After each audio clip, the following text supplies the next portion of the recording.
La Bible en un an, le 11 mars, le livre des Nombres, chapitre 15, verset 17, au chapitre 17, verset 5. Le livre des Psaumes, chapitre 54, versets 1 à 9. Le livre des Proverbes, chapitre 10, versets 19 et 20. L'évangile de Matthieu, chapitre 23, versets 13 à 39. Le livre des Nombres, chapitre 15. L'Éternel dit à Moïse: Transmets ces instructions aux Israélites. Quand vous serez arrivés dans le pays où je vous ferai entrer, et que vous mangerez du pain de ce pays, vous prélèverez une offrande pour l'Éternel. Vous présenterez, à titre de prélèvement, un gâteau tiré de votre première fournée. Vous le présenterez comme l'offrande qu'on prélève de l'herbe de battage. Vous prélèverez sur votre première fournée une offrande pour l'Éternel au fil des générations. Lorsque vous pécherez involontairement, en ne respectant pas tous les commandements que l'Éternel a fait connaître à Moïse, tout ce qu'il vous a ordonné par l'intermédiaire de Moïse, depuis le jour où il a donné des commandements, et plus tard, au fil des générations, si l'on a péché involontairement, sans que l'Assemblée s'en aperçoive, toute l'Assemblée offrira un jeune taureau en holocauste, dont l'odeur est agréable à l'Éternel, avec l'offrande végétale et l'offrande liquide qui l'accompagne, conformément à la règle établie. Elle offrira encore un bouc en sacrifice d'expiation. Le prêtre fera l'expiation pour toute l'assemblée des Israélites, et le pardon leur sera accordé. En effet, ils ont péché involontairement, et ils ont apporté leur offrande, un sacrifice passé par le feu en l'honneur de l'Éternel, et une victime expiatoire devant l'Éternel, à cause de cette faute involontaire. Le pardon sera accordé à toute l'assemblée des Israélites, et à l'étranger en séjour parmi eux, car c'est involontairement que tout le peuple a péché. Si c'est une seule personne qui a péché involontairement, elle offrira une chèvre d'1 an en sacrifice d'expiation. Le prêtre fera l'expiation pour la personne qui a péché involontairement devant l'Éternel. Quand il aura fait l'expiation pour elle, le pardon lui sera accordé. Que l'on soit israélite ou étranger, il y aura pour vous une même loi quand on péchera involontairement. Mais si quelqu'un, qu'il soit israélite ou étranger, agit de manière délibérée, il insulte l'Éternel. Il sera exclu du milieu de son peuple. Il a méprisé la parole de l'Éternel et il a violé son commandement. Il sera exclu. Il supportera les conséquences de sa faute. Alors que les Israélites étaient dans le désert, on surprit un homme en train de ramasser du bois le jour du sabbat. Ceux qui l'avaient surpris à faire cela l'amenèrent à Moïse, à Aaron et à toute l'assemblée. On le mit en prison, car on n'avait pas reçu de directive sur ce qu'il fallait lui faire. L'Éternel dit à Moïse: Cet homme sera puni de mort, toute l'assemblée le lapidera à l'extérieur du camp. Toute l'assemblée le fit sortir du camp et le lapida, et il mourut comme l'Éternel l'avait ordonné à Moïse. L'Éternel dit à Moïse: Parle aux Israélites, dis-leur de se faire au fil des générations une frange au bord de leurs vêtements et de mettre un cordon bleu sur cette frange qui borde leurs vêtements. Quand vous aurez cette frange, vous la regarderez, vous vous souviendrez de tous les commandements de l'Éternel et les mettrez en pratique, et vous ne suivrez pas les désirs de votre cœur et de vos yeux en vous laissant entraîner par eux à l'infidélité. Ainsi, vous vous souviendrez de mes commandements, vous les mettrez en pratique, et vous serez saints pour votre Dieu. Je suis l'Éternel, votre Dieu, qui vous ai fait sortir d'Égypte pour être votre Dieu. Je suis l'Éternel, votre Dieu. Le livre des Nombres, chapitre 16. Coré, fils de Jitsehar et descendant de Kehath, le fils de Lévi, se révolta avec Dathan et Abiram, fils d'Éliab, et On, fils de Péleth, tous 3 Rubénites. Ils se soulevèrent contre Moïse avec 250 Israélites, des princes de l'assemblée, de ceux que l'on convoquait à l'assemblée et qui étaient des hommes respectés. Ils se rassemblèrent contre Moïse et Aaron et leur dirent: « En voilà assez. En effet, tous les membres de l'Assemblée sont saints, et l'Éternel est au milieu d'eux. Pourquoi vous élevez-vous au-dessus de l'Assemblée de l'Éternel? » Quand Moïse eut entendu cela, il tomba le visage contre terre. Il dit à Coré et à toute sa bande: « Demain matin, l'Éternel fera connaître qui lui appartient et qui est saint, et il le fera approcher de lui. Il fera approcher de lui celui qu'il choisira. Faites ceci. Prenez des brûle-parfums, Coré et toute sa bande. Demain, mettez-y du feu et déposez-y du parfum devant l'Éternel. Celui que l'Éternel choisira, c'est celui qui est saint. En voilà assez, descendants de Lévi. » Moïse dit à Coré: « Écoutez donc, descendants de Lévi. Cela ne vous suffit-il pas que le Dieu d'Israël vous ait choisi dans l'assemblée d'Israël pour vous faire approcher de lui, afin que vous soyez employés au service du tabernacle de l'Éternel et que vous vous présentiez devant l'assemblée pour la servir? Il vous a fait approcher de lui, toi et tous tes frères, les descendants de Lévi, et vous voulez encore remplir la fonction de prêtre. C'est à cause de cela que toi et toute ta bande, vous vous liguez contre l'Éternel. En effet, qui est Aaron pour que vous murmuriez contre lui? Moïse fit appeler Dathan et Abiram, fils d'Éliab, mais ils dirent: « Nous ne monterons pas. » Cela ne suffit-il pas que tu nous aies fait sortir d'un pays où coule le lait et le miel, pour nous faire mourir au désert? Faut-il encore que tu domines sur nous? Ce n'est pas dans un pays où coule le lait et le miel que tu nous as conduits. Ce ne sont pas des champs et des vignes que tu nous as donnés en possession. Penses-tu pouvoir rendre ces gens aveugles? Nous ne viendrons pas. Moïse fut très irrité et dit à l'Éternel: « Ne prête pas attention à leur offrande. Je ne leur ai même pas pris un âne, et je n'ai fait de mal à aucun d'eux. » Moïse dit à Coré: « Toi et toute ta bande, tenez-vous demain devant l'Éternel, toi et eux, ainsi qu'Aaron. Prenez chacun votre brûle-parfum, mettez-y du parfum, et présentez chacun votre brûle-parfum devant l'Éternel. Il y aura 250 brûle-parfums. Aaron et toi, vous prendrez aussi chacun le vôtre. » Ils prirent chacun leur brûle-parfum, y mirent du feu et y déposèrent du parfum, et ils se tinrent à l'entrée de la tente de la rencontre avec Moïse et Aaron. Coré convoqua toute l'assemblée contre Moïse et Aaron à l'entrée de la tente de la rencontre.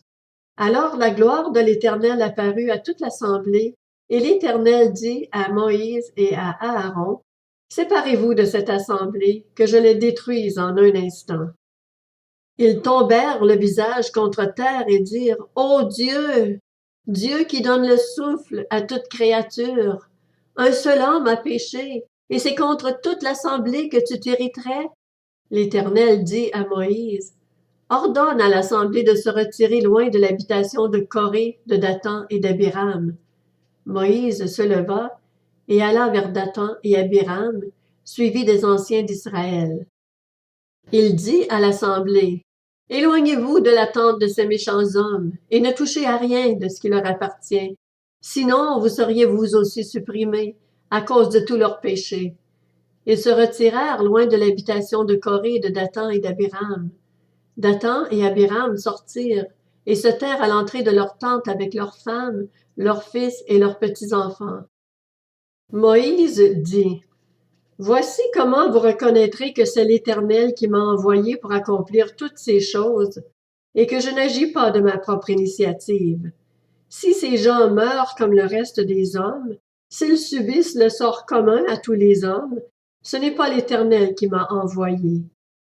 En revanche, si l'Éternel accomplit un acte extraordinaire, si la terre s'entr'ouvre pour les engloutir avec tout ce qui leur appartient, et qu'ils descendent vivants dans le séjour des morts, vous saurez alors que ces gens ont méprisé l'Éternel. » Il finissait de prononcer toutes ces paroles lorsque le sol se fendit sous eux. La terre s'entr'ouvrit et les engloutit, eux et leurs familles, avec tous les partisans de Coré et tous leurs biens. Ils descendirent vivants dans le séjour des morts, eux et tout ce qui leur appartenait. La terre les recouvrit et ils disparurent du milieu de l'assemblée. Tous les Israélites qui étaient autour d'eux s'enfuirent à leurs cris. Ils se disaient en effet, fuyons, sinon la terre nous engloutira. Un feu jaillit, venu de l'Éternel, et dévora les 250 hommes qui offraient le parfum. Le livre des Nombres, chapitre 17. L'Éternel dit à Moïse, ordonne à Éléazar, le fils du prêtre Aaron, de retirer les brûle-parfums de l'incendie et de disperser leurs braises au loin, car ils sont saints, avec les brûle-parfums de ces hommes qui ont péché au prix de leur vie, que l'on fasse des lames bien plates dont on couvrira l'autel. Puisque les brûle-parfums ont été présentés devant l'Éternel et sont saints, ils serviront de souvenir aux Israélites. Le prêtre, Éléazar, prit les brûle-parfums en bronze qu'avaient présentés les victimes de l'incendie et en fit des lames pour couvrir l'autel. C'est un souvenir pour les Israélites, afin qu'aucune personne étrangère à la branche d'Aaron ne s'approche pour offrir du parfum devant l'Éternel et ne subisse le même sort que Coré et sa bande, conformément à ce que l'Éternel avait déclaré par l'intermédiaire de Moïse. Le livre des Psaumes, chapitre 54. Au chef de chœur, avec instrument à cordes. Cantique de David, lorsque les Éphiens vinrent dire à Saül, David est caché parmi nous. Ô Dieu, sauve-moi par ton nom et rends-moi justice par ta puissance. Ô Dieu, écoute ma prière, prête l'oreille aux paroles de ma bouche, car des étrangers se sont attaqués à moi, des hommes violents en veulent à ma vie.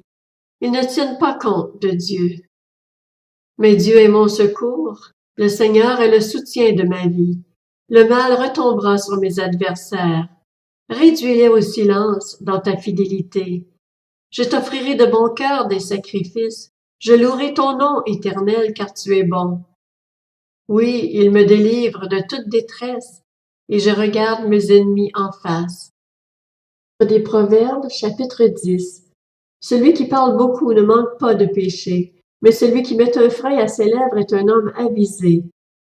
La langue du juste est un argent affiné, mais le cœur des méchants ne vaut pas grand-chose. Évangile selon Matthieu, chapitre 23. Malheur à vous, spécialistes de la loi et pharisiens hypocrites, parce que vous fermez aux hommes l'accès au royaume des cieux. Vous n'y entrez pas vous-même et vous ne laissez pas entrer ceux qui le voudraient. Malheur à vous, spécialistes de la loi et pharisiens hypocrites, parce que vous dépouillez les veuves de leurs biens tout en faisant pour l'apparence de longues prières. À cause de cela, vous serez jugés plus sévèrement.